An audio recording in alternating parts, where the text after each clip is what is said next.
नमस्कार। मेरे YouTube channel में आपका स्वागत है। मैं हूं बलबीर सिंह श्रीधारा राजपूत। राजनीतिक दलों से बड़ी निराशा तब होती है कि मैं जानता हूं कि उनकी मजबूरी वे पिक एंड चूज से बाहर कभी नहीं जा सकते हैं, क्योंकि उनका ब्रेड एंड बटर वही है। उनका है कि हम राज्य राज्य में भेद करेंगे, हम इलाके इलाके में भेद करेंगे, हम शोक व्यक्त करने के शब्दों का चयन भी भेदकारी नीति से ही करेंगे, हम अपनी यात्राएं भी इसी भेदकारी नीति के आधार पर करेंगे। मगर क्या संदेश देना चाहते हैं ये लोग जनता को? और क्या पूरी ड्यूटी पुलिस की है? क्या पूरी जिम्मेदारी पुलिस की है देश में? ऐसा कौन है कि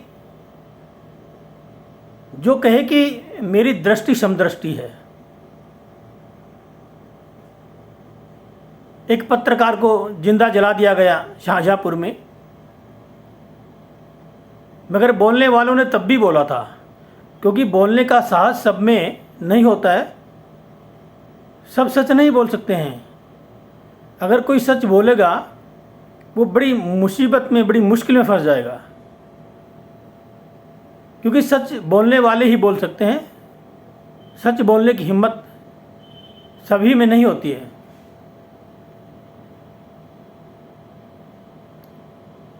क्योंकि सच जो बोलेगा वो फंसेगा जरूर। मगर मैं तो बोल सकता हूँ भैया, लेकिन सब नहीं बोल सकते हैं। आप नहीं कह सकते कि राममूर्ति ने पत्रकार को जिंदा जला दिया कुंडी लगाकर, लेकिन मैं कह सकता हूं, क्योंकि मुझे कोई राजनीतिक लाभ लालसा नहीं है। और वही बोल सकता है जिसको राजनीति कोई नफ़ा नुकसान या कोई लालसा नहीं है, वही बोल सकता है। मगर आप सब नहीं बोल पाएंगे। और जब गायत्री को जेल भेजा पर कोई भी नहीं बोला, तो अब जब शेंगर पर बोलने का तो कोई सवाल ही नहीं हो सकता। जो कांड हुआ था अमौसी में, उस पर सेंगर पर बोलने का तो कोई सवाल ही पैदा, कोई हिम्मत ही पैदा नहीं कर सकता, कोई जुटा सकता। मैं कहता हूँ पहले ये सब अपना दामन साफ कर लें। ये जो दलितों के जो मसीहा बनने वाले हैं, क्या ये दलितों के शुभ चिंतकों की हैसियत है कि ये दलितों के शुभ चिंतक सच बोल सकें? क्या दलित पार्टियों की, इन दलित नेताओं की ऐसी कोई हैसियत है जो ये सच को सच कह सकें? नेता या पार्टियां, राजनीतिक दल सिर्फ अपनी राजनीतिक नफे नुकसान को ध्यान में रखते हुए बोल सकते हैं, उसी के लिए बोल सकते हैं। जहां उनका नुकसान होगा और जब पब्लिक का हित होगा, वहाँ पर कोई भी नेता या कोई भी राजनीतिक दल कभी कुछ बोलेगा नहीं, कोई प्रतिक्रिया देगा नहीं। अपनी स्थिति तो देखो भाई, सच बोल सकते हो कि नहीं? मगर जिसको किसी भी राजनीति का लाभ की लालसा नहीं है, वो सही को सही बोल सकता है, मगर सब नहीं बोल सकते हैं। बड़ी बड़ी बातें करना शोभा नहीं देता है। मैं बिल्किस पर बोल सकता हूं, पर सबकी हिम्मत नहीं कि वो गायत्री पर बोले, क्योंकि गायत्री की बीबी फिर विधानसभा में है, फिर विधानसभा में बैठी है। भारत का और भारत के समाज का बेड़ा गर्क कर दिया इस राजनीति ने, इस राजनीतिक पार्टी ने।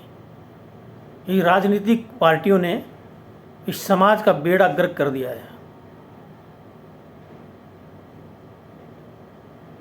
इस राजनीति विचारक, प्रचारक सब के सब उसी लाइन में हैं। सबका बस अपना अपना एजेंडा है। सच को सच कहने का साहस किसी में भी नहीं है।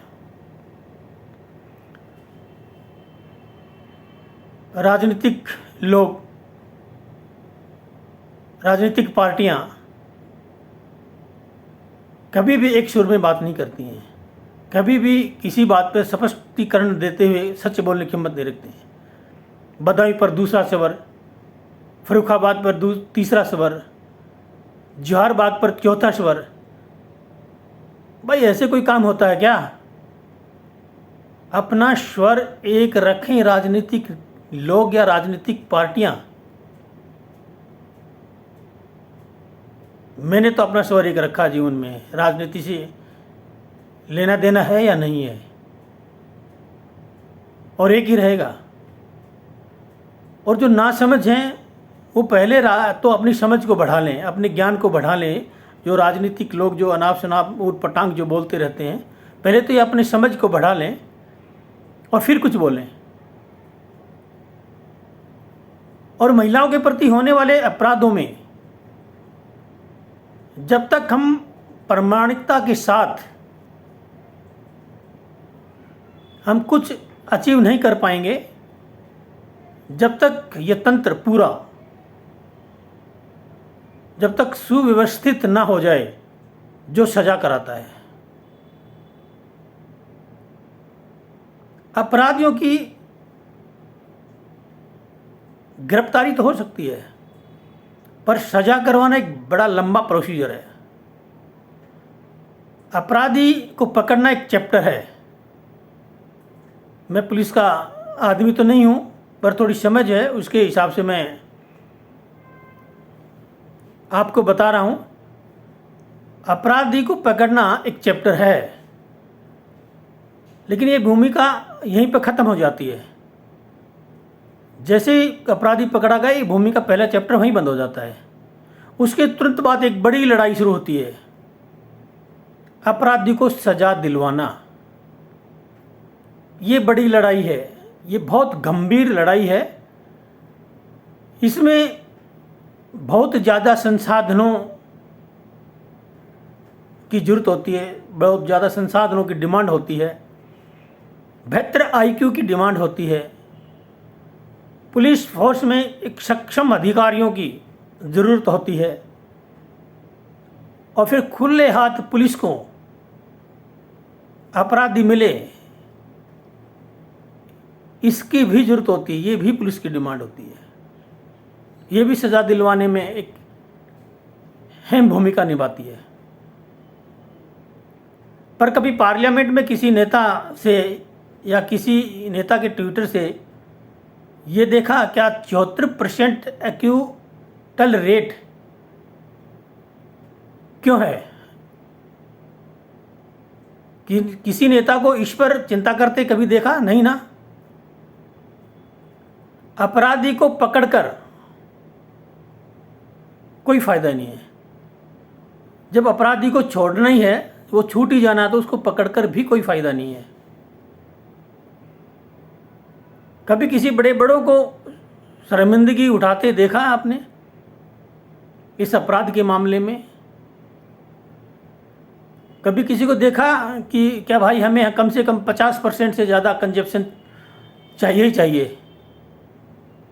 नहीं ना, ऐसा कभी नहीं सुना होगा आपने।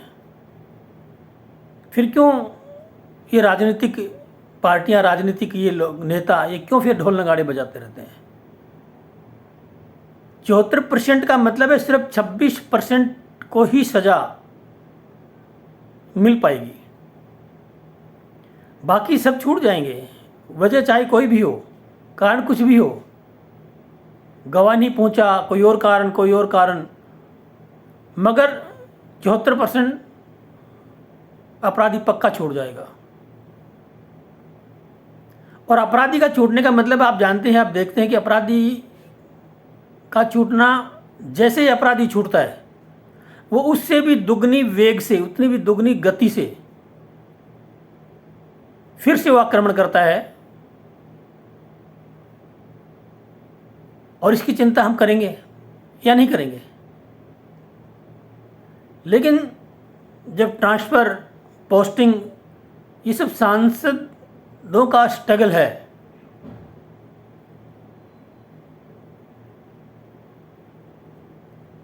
तब तक इसकी चिंता तो बनी रहेगी।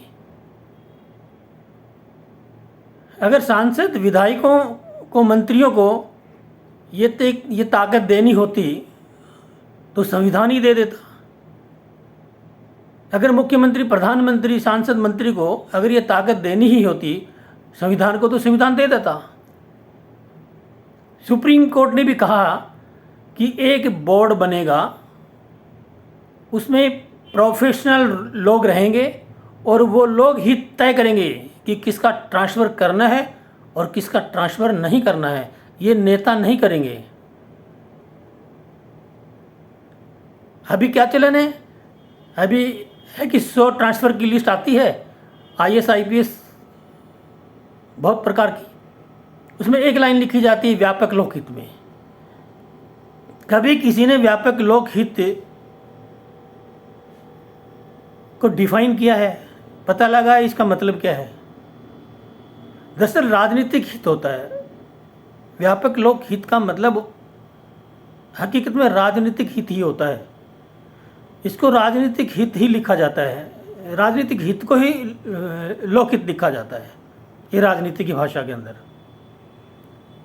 वैसे जैसे केरल की सरकार और बंगाल की सरकार में मतभेद होगा, बिहार की सरकार और यूपी की सरकार में मतभेद होगा, लेकिन पुलिस को नियंत्रण में कैसे रखा जाए, इससे पूरे देश में और छोटे से छोटा, छुट भैया से छुट भैया नेता भी जो बिल्कुल मोहल्ला छाप है, वो भी चाहता कि मेरी भी थाने में चलनी चाहिए।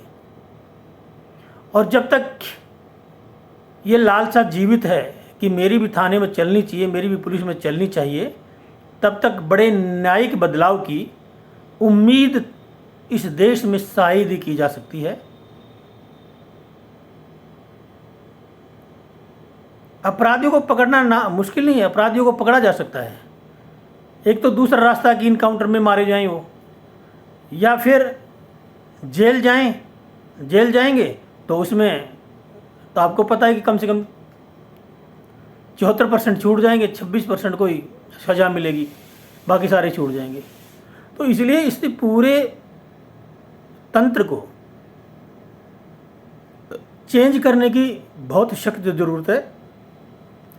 अंग्रेज़ों के द्वारा बनाए गए पुराने कानूनों को बदलने की, बहुत सारे कानूनों को बदलने की ज़रूरत है, तब जाकर ये न्यायिक व्यवस्था इस देश में ठीक हो पाएगी।